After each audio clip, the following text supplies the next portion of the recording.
ഇനി പോടെ ഇനിയിപ്പോ സ്റ്റേഷനിൽ വന്നാലേ പോലീസിൽ പെട്ടു.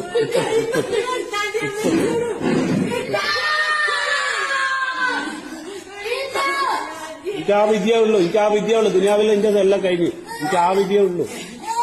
എന്താ എന്ത് സുഖത്തിൽ കഴിഞ്ഞു എല്ലാം മറന്നു കയ്യേറ്.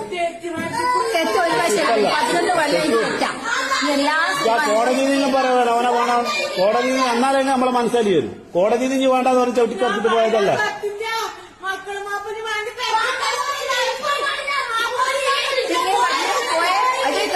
ഇങ്ങനെ സാധനം കെട്ടിപ്പറ്റി മറ്റൊക്കെ പോയേ മജീദായിട്ട് എത്ര കാലം പറഞ്ഞിട്ടാണ് പോയ മജീദിനൊപ്പം തന്നെ ഇങ്ങ് വന്നേ മോൻ കൂട്ടുന്നുണ്ടാവില്ല അല്ലേ? മോനെ എല്ലാ സംഭവം കണ്ടിടാവൂ ലൈവായിട്ട്